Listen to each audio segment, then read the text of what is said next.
Bonsoir à tous, bienvenue dans Plus d'Actu. Bruxelles est la capitale de l'Art Nouveau, mais c'est sans doute aussi la capitale de l'Art déco. La région a en tout cas décidé de consacrer toute l'année 2025 à ce courant architectural. On vous le fait découvrir ce soir avec nos invités.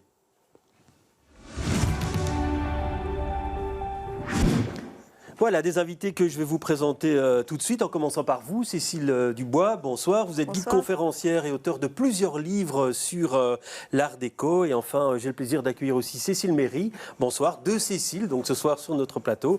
Vous êtes architecte et vous êtes chargé entre autres de la restauration d'un monument de l'art déco. C'est l'hôtel communal de Forêt. Alors, une question pour vous, Cécile Dubois. Bruxelles, capitale de l'art déco, vous dites... Banco ? Allons-y, oui, on va en faire la capitale de l'art déco, pas tout à fait, puisque le terme art déco vient de Paris en 1925, de l'exposition des arts décoratifs et industriels modernes, mais on peut quand même considérer qu'à Bruxelles, il y a tellement de bâtiments de l'époque qu'on peut se considérer un petit peu comme... aussi une capitale de l'art déco. Je dis aussi parce qu'il ne faudrait pas vexer les autres. Allez, 30 secondes pour décrire, pour définir le courant architectural art déco, vous diriez quoi ? Eh bien, c'est une architecture qui est propre à l'entre-deux-guerres déjà, et les formes de l'architecture se rigidifient par rapport à celles de l'Art Nouveau, où on était plus dans la courbe, la contre-courbe. Certes, la spirale existe toujours à l'époque de l'Art déco, mais elle est très maîtrisée. On va vers une certaine stylisation, voire progressivement aussi une épuration des formes durant l'entre-deux-guerres. Alors, on vient de voir quelques images de la maison Van Buren, qui est un chef-d'œuvre de l'Art déco, mais il y en a beaucoup d'autres. Alors, Cécile Méry, c'est vrai qu'on a l'impression, on dit toujours Bruxelles, Art Nouveau, Art Nouveau, Art Nouveau. Pour vous, est-ce que l'art déco, il y a vraiment des choses exceptionnelles ? Ah oui, je pense qu'en région Bruxelles-Capitale, il y a énormément de bâtiments qui méritent de l'attention, notamment de par leur style art déco. On aura sans doute l'occasion de voir des illustrations dans un instant. Évidemment, moi, de mon point de vue, je pense que l'hôtel communal de Forêt est un excellent et hyper emblématique exemple de cet art déco tardif qui rentre complètement donc, dans ce style et qui aussi annonce une certaine modernité. Oui, alors on va voir tout de suite quelques images de l'hôtel communal de Forêt. Ce n'est pas ça, l'hôtel communal de Forêt, mais on va voir tout de suite quelques images voilà, de l'extérieur. Ça, c'est pendant les travaux de restauration. Alors, c'est un chantier qui a été colossal pour vous, Cécile. Oui, exactement. Donc, c'est un chantier qui a démarré dans les années 2013, donc il y a une dizaine d'années.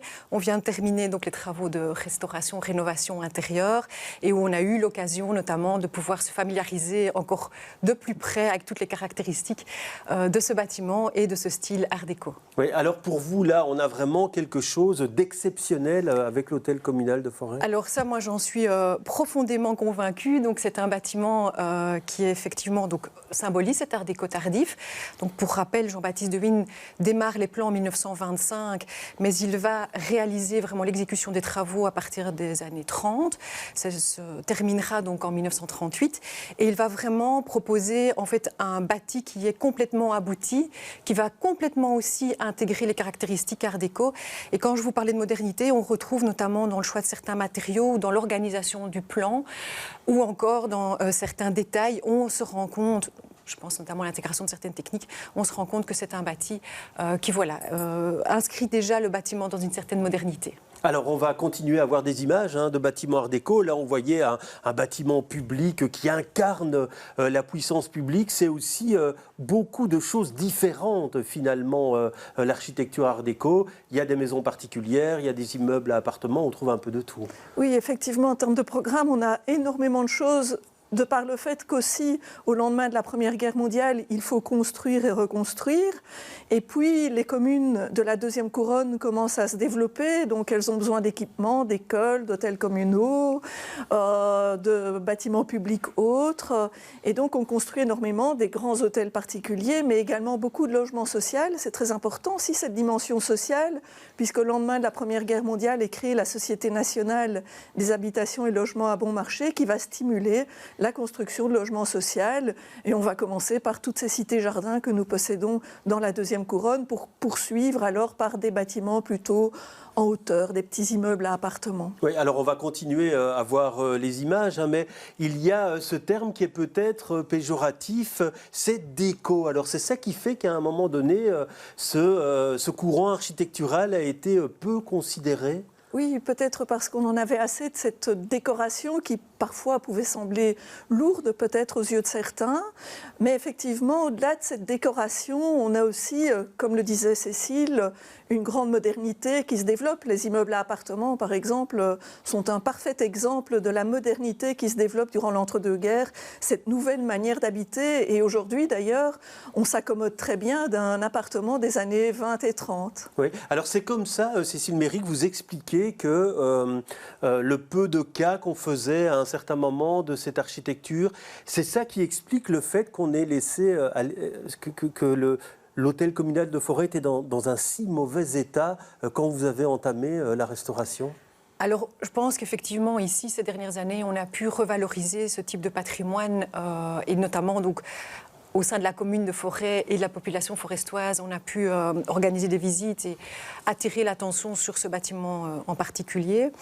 Et effectivement, il y a eu pas mal d'expositions, il y a eu pas mal de publications et d'articles qui ont permis de mettre en lumière les savoir-faire. On pense évidemment, quand on pense Art déco, à toutes ces questions de ferronnerie, de vitraux, de choix de matériaux qui participent pleinement en fait, à ces caractéristiques et qui ont permis en tout cas, dans le travail que nous, on a pu faire sur l'hôtel communal, de se rendre compte de la valeur des ouvrages qu'on allait traiter et qu'on allait restaurer, mais également qu'on allait transmettre aux générations futures et là, pouvoir éduquer, quelque part, les intervenants, les interlocuteurs avec lesquels on travaillait. Oui, parce que l'hôtel communal de Forêt, c'est l'œuvre d'un architecte, mais aussi il y a beaucoup d'artistes qui ont participé, des sculpteurs notamment, et puis des artisans d'exception. Effectivement. Donc, à l'hôtel communal, De Wiin va s'entourer d'une série à la fois de corps de métier, mais également d'entreprises. Des entreprises qui d'ailleurs avaient participé aussi à l'Expo de 1925. On pense à De Koon très souvent. On peut penser aussi à la société Vanderborg Frères pour la partie éclairage.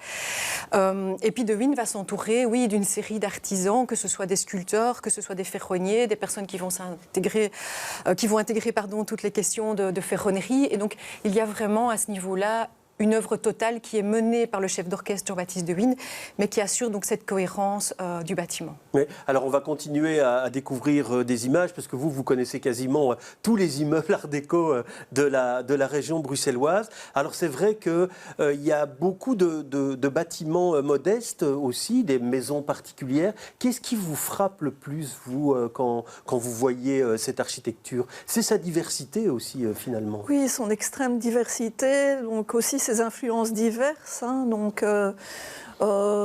c'est une architecture, effectivement, qui peut même parfois être influencée par le Congo, puisque c'est l'époque du Congo belge.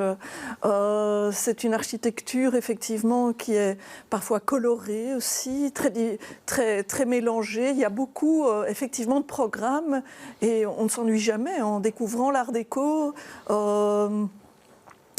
Donc, effectivement, il y a de quoi faire pour découvrir surtout la deuxième couronne. Maintenant, on peut aller dans le centre de Bruxelles aussi et découvrir alors plutôt des lieux qui sont liés au loisir, puisque la société de l'entre-deux-guerres est également une société où va commencer à se développer cette société de loisirs que nous connaissons encore aujourd'hui. Donc, on a notamment de grands hôtels, des cinémas, dans le centre de Bruxelles, des cafés, des tavernes, des restaurants, et dont beaucoup subsistent encore aujourd'hui. Alors, il y a un bâtiment emblématique de l'art déco. On va le découvrir maintenant, mais vous le connaissez tous. C'est la basilique de Kuckelberg. On l'avait visité pour le 50e anniversaire du bâtiment. C'était il y a quelques années, parce que le bâtiment a été tellement long à construire qu'il vient seulement de fêter, il y a quelques années, son anniversaire. On le découvre tout de suite dans ce reportage. Du haut de ses 93 mètres, elle veille sur Bruxelles par tous les temps, même aujourd'hui avec un ciel si gris que le canal s'est perdu. Sous sa grosse coupole, la basilique est assez jeune, elle fête ses 50 ans, enfin 50 ans de la fin des travaux. Le projet est bien plus vieux, Léopold Ier voulait déjà copier Notre-Dame de Paris. Léopold Ier avait déjà des idées de mettre un lieu de culte à la basilique, comme il y avait un mont de la justice et un mont des arts. Et en fait, c'est son fils qui a exécuté les travaux. Et donc, il a fait une première pose de pierre en 1905. Après, il y a la guerre, l'arrêt des travaux et la reprise avec un nouvel architecte. Les formes sont plus brutes, le béton armé arrive comme ici, au cœur des colonnes. La basilique devient le plus grand édifice art déco d'Europe. La basilique a été construite en 3 fois et la dernière chose qui a été mise, c'est la coupole en 1969. Elle pèse près de 44 000 tonnes et je dis toujours aux Français, c'est 5 fois le poids de la Tour Eiffel. Tellement lourde qu'elle repose sur des pilotis enfoncés 30 mètres sous nos pieds. Un symbole architectural, mais une image mitigée pour les Bruxellois. Rares sont ceux qui franchissent ces portes. Alors Cécile Méry, qu'est-ce que vous pensez, vous, en tant qu'architecte de la basilique de Kuckelberg? Moi, vous me posez vraiment la question de rêve, parce que je me dis qu'un jour, si on peut travailler sur un bâtiment de cette qu'est-ce qui vous fascine, ampleur-là et en de fait ce prestige-là, certainement, oui, les caractéristiques architecturales, voilà, quand on est un peu intéressé par l'art déco, ce bâtiment-là est touchant. Mais à côté de ça, c'est les technicités, en fait, pour la mise en œuvre de ce bâti, notamment donc la composition avec des moules en céramique creux dans lesquels ils ont injecté du béton et qui posent des questions notamment en termes de conservation. Donc ça, c'est vraiment un nouveau défi technique aussi qui est lié aussi aux caractéristiques patrimoniales de ce bâtiment. Donc voilà, ça c'est quelque chose qui peut être passionnant. Et comment vous expliquez, vous, que ce bâtiment reste tout de même un peu mal aimé des Bruxellois? Je vais vous dire qu'on a connu ça il y a 20 ans avec l'hôtel communal de Forêt et que depuis, l'hôtel communal a peut-être retrouvé du prestige et de l'intérêt. Et donc je pense que voilà, il y a un travail à faire avec la basilique et que peut-être qu'en 2025, ce sera la bonne année pour lancer un projet. Voilà, ouais, et vous, Cécile Dubois, vous en pensez quoi de ce plus grand bâtiment art déco d'Europe? Oui, il est démesuré, effectivement, et c'est ça qui le rend aussi assez extraordinaire, cette histoire longue. Alors on dispose aussi de vues de cette basilique au cours du temps, et c'est peut-être aussi ce qui explique que le public ne l'apprécie pas toujours, parce qu'il l'a connu souvent inachevé aussi, hein, le public plus âgé qui a connu cette espèce de bunker qui existait dans les années 30, sans que n'existe encore l'entrée que nous connaissons aujourd'hui ou la coupole. Alors il est peut-être aussi un petit peu décentré par rapport à beaucoup de lieux touristiques de Bruxelles, inaccessible, parce que le métro s'arrête à Simonis et ne monte malheureusement pas jusqu'à la basilique. Et donc ça explique sans doute pourquoi beaucoup de gens méconnaissent le lieu et ignorent que, par exemple, on peut monter au sommet et contempler Bruxelles du haut, une vue tout à fait extraordinaire. Ouais, et pour vous, c'est vraiment un bâtiment à redécouvrir, c'est un bâtiment exceptionnel? Oui, tout à fait, de par effectivement la terracotta, comme le disait Cécile, et puis par l'enthousiasme de l'équipe qui porte le lieu aussi.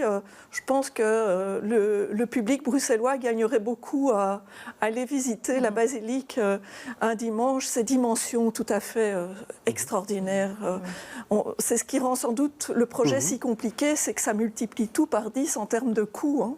Oui. Exact. Oui, et ça, c'est sans doute le plus grand défi, c'est que c'est un bâtiment très, très, très grand, qui présente pas mal de problématiques, enfin, que ce soit au droit des toitures, on parlait de la terrasse qui est accessible, au niveau des étanchéités, donc cette terrasse panorama est quand même en mauvais état.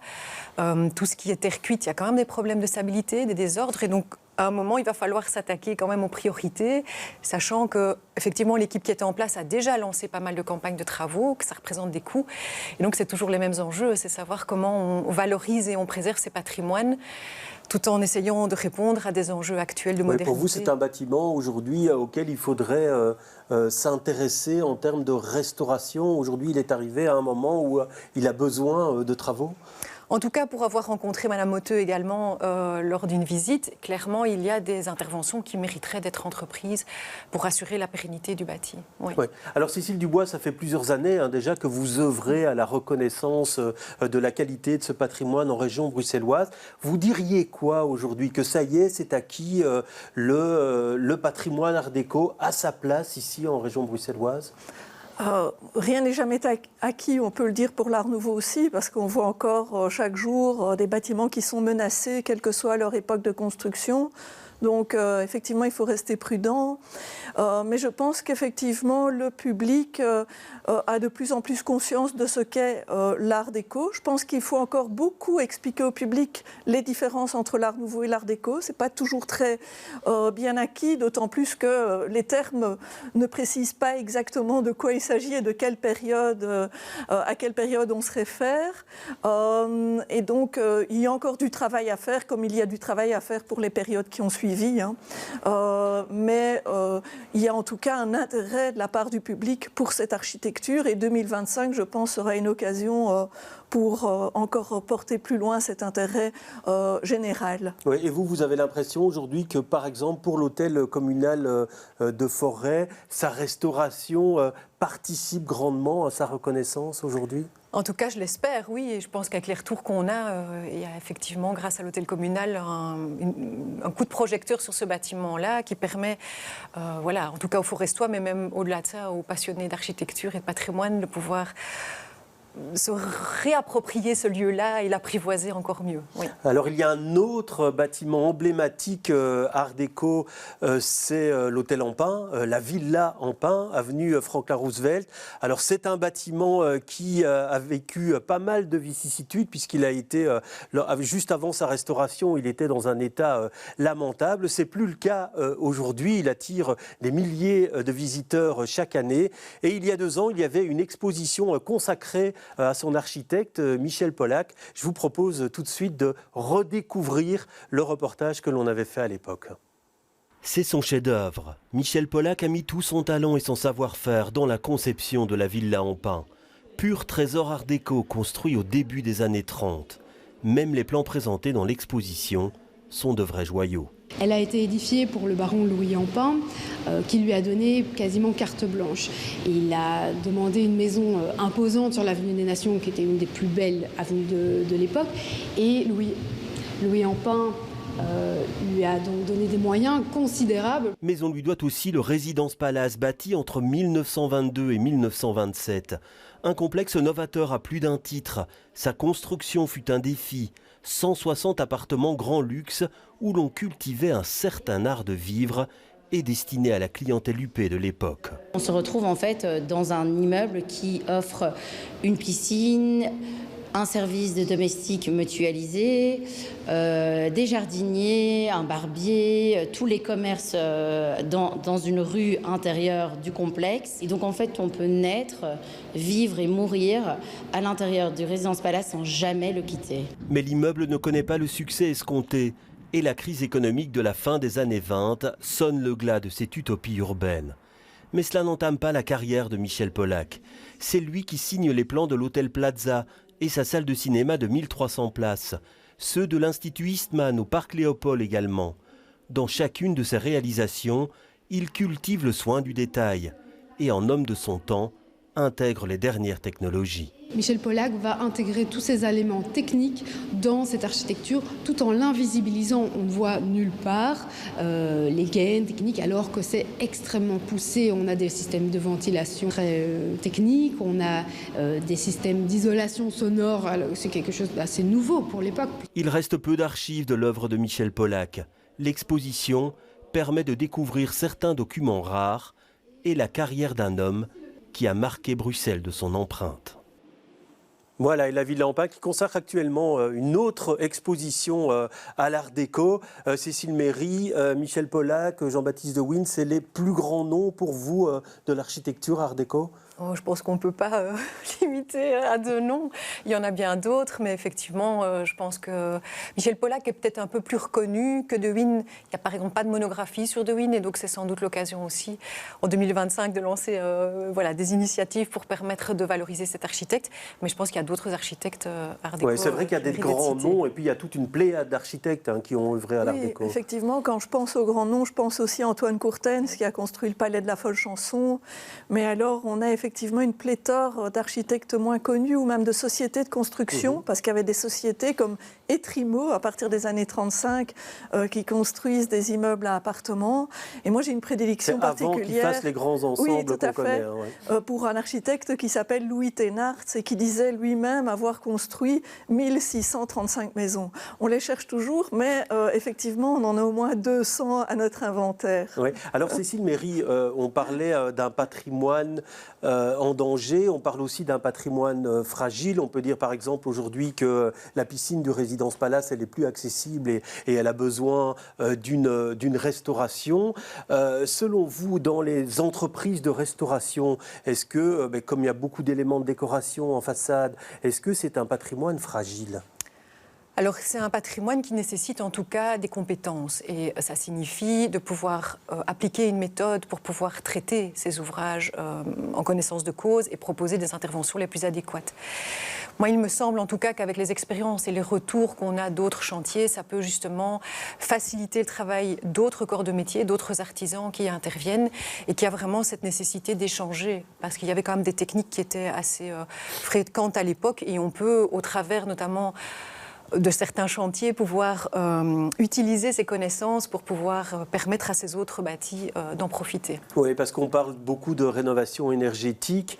Aujourd'hui, est-ce que ce type de rénovation énergétique, ça ne peut pas mettre en danger une partie de la valeur de ce patrimoine ? Alors, sur cet aspect-là, je pense qu'il faut être nuancé et qu'il faut pouvoir étudier les choses de manière approfondie et que les réponses vont être sur mesure.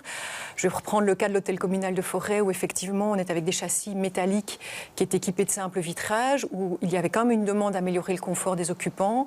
Le fait d'intégrer du double vitrage et d'améliorer les performances avec des joints qui ont été intégrés dans ces châssis, qui ont été entièrement restaurés, était possible théoriquement. On a entrepris des essais pour vérifier que la faisabilité, vérifier que c'était possible. Pour arriver à la conclusion qu'effectivement, on a peut-être modifié les châssis, mais on a permis quand même de préserver ces ouvrages qu'on pourrait considérer comme des ouvrages d'art, réalisés à l'époque par Chamébel. Et dès lors, il y a des solutions, mais elles sont toujours sur mesure. Oui, Cécile, est-ce que vous pensez, vous, aujourd'hui, que, vous le disiez, on n'a pas encore, il y a un peu des immeubles art déco partout. On en est où du recensement aujourd'hui ? Est-ce qu'on a une idée de la qualité de ce patrimoine un peu partout ici en région bruxelloise ? Alors, il y a un inventaire, il y a un outil qui existe, qui est l'inventaire légal. Et puis, il y a aussi l'inventaire qui est en ligne et les bâtiments classés. Donc, il y a plusieurs outils qui existent déjà pour protéger ce patrimoine, de même que toutes des réglementations communales notamment. Alors moi j'ai une hantise par rapport au châssis en PVC. Donc, oui, alors justement, vous pensez que l'élément châssis c'est le plus fragile dans les bâtiments art déco, parce que c'est vrai que ces châssis sont souvent très découpés. Oui, alors oui, dans les bâtiments art déco et puis aussi dans ce qui est contemporain, l'art déco, c'est l'architecture moderniste qui supporte assez mal en fait ces changements de châssis. Et là effectivement, on voit encore chaque jour des châssis disparaître sans que des sanctions ne soient imposées aux propriétaires, sachant qu'ils sont souvent mal informés aussi par les entreprises qui posent les châssis. J'ai un petit peu peur pour un patrimoine courant et pas protégé justement. Donc que les gens ne prennent des initiatives pour isoler ces bâtiments en ne tenant pas compte justement de la qualité de ce patrimoine. Je pense par exemple à mon petit immeuble à appartement qui est modeste et qui est couvert d'une brique de parement. C'est sûr qu'on pourrait l'isoler par l'extérieur, mais ça gâcherait en fait toute l'esthétique de l'immeuble. Et je crois qu'il y a pas mal de petits immeubles comme celui-là qui sont concernés par ce type de modification. Donc j'invite vraiment d'abord les autorités à bien informer le public et puis aussi le public à essayer de trouver d'autres solutions que cet isolement par l'extérieur, par exemple. Oui, alors dernière question par rapport à ça. Vous parliez de la qualité des éléments. Est-ce qu'on a aujourd'hui les compétences pour restaurer correctement ce type de patrimoine ? Si on s'attache au patrimoine art déco, mais au-delà de ça, cette question se pose pour l'ensemble du patrimoine. Je pense que oui, qu'il y a en tout cas des corps de métier qui sont vigilants et qui ont envie de se former. Je pense que grâce à notamment des échanges qu'on peut avoir, ou notamment des recherches en archives, on a la possibilité de mieux comprendre les techniques qui avaient été appliquées, de comprendre aussi leur évolution dans le temps et dès lors pourquoi est-ce qu'on a parfois eu certaines pathologies, certaines dégradations, et par ce biais-là, proposer des interventions qui vont s'inscrire dans la continuité du travail qui a été fait par les artisans ou l'architecte à l'origine, mais en tenant compte aussi des enjeux actuels en termes de tenue dans le temps et de durabilité. Mais merci en tout cas pour toutes ces explications. J'espère que ça vous aura donné l'envie de redécouvrir ce patrimoine art déco pendant toute l'année 2025. Vous aurez l'occasion de le faire grâce à toute une série de visites guidées. On les trouve sur le site de Visit Brussels. Et puis vous, dans quelques mois, vous sortirez un nouveau livre, Cécile, sur des intérieurs art déco. Merci d'avoir été des nôtres. Plus d'actu, c'est terminé pour ce soir, mais je vous retrouve avec beaucoup de plaisir demain. Très bonne soirée à tous.